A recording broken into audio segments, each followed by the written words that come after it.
Nung oras na nakilala kita, di ko lubusan tong inaasahan na magkikita tayong dalawa, may mabubuong pagmamahalan. Sa pasekretong paraan na nabunyag din naman sa mga taong inilagan. Muna baka kanilang malaman ang katotohanan na seryoso ka na rin ang lubusan sa dati mong pinaasa sa madilim na lagusan, kung saan ako nag-aantay ng iyong katinuan. Nadahan-dahan ko nalagay ito sa kanyang kahinaan, hanggang subukan ng subukan na tayo na kapalaran na dun mo natutunan mag-stick to one na lang. Salamat dahil ang aking isipan komportable na ng pinangakuan mo. Ako na di nabibitawan pa muli ang mga kalokohan sa nakaraan mong nagawa. Malamang katatagan na sa atin ay di na mawawala ang tiwala na pinaubayan natin sa isa't isa na lumika sa paggawa ko sa iyo ng musika.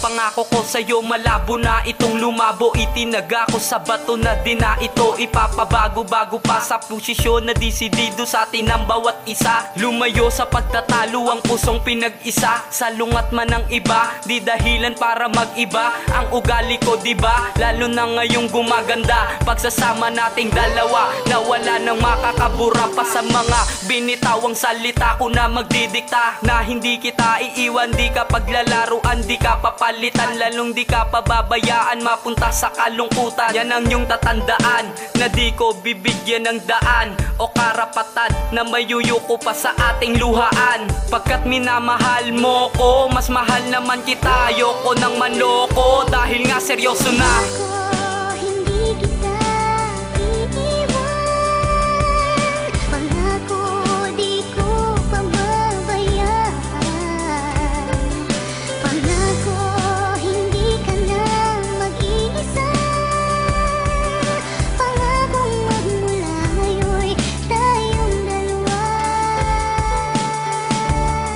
Tamak, lahat ng pangako ko sa'yo, lahat yan totoo. Dahil simulan ng pag-ibigin tayong dalawa, Pebrero 21. Di ko sinadyang mahalin ka ng totoo na marami kang nabago dito sa mundo ko, na tulad mo ang nagpatago ng mapaglaro na puso sa buo kong pagkatao. Nahayo sumabay sa alon ng panahon nung pamagtagal lamang tayo. Sana di na matapos lagay relasyon, koneksyon ko sa isang tayo na pinagkaingatan ko at lubusan kong sineryoso ang katauhan mong mahal kong Carly-Ann Generoso. Nasa buhay ko ay nag-iisang ikaw lang ang aking pinangakuan. Ang dinangangali na pagmamahalan yun ay di ko kinalimutan. Pagkat ang binatang nakilala mo, malako ka nang babayaan sa kalagayan ng kalukutan, dahil wala na mangyayaring iwanan sa ating dalawa. Sapagkat ikaw lang ang gusto kong makasama sa hirap man o ginawa, mahalan na kitang harapin bilang asawa nang hindi nagsasawa na manatili sa iyong tabi. Kasi mahal na mahal kita, yan pa rin ang aking masasabi. Narating nating man sa rin.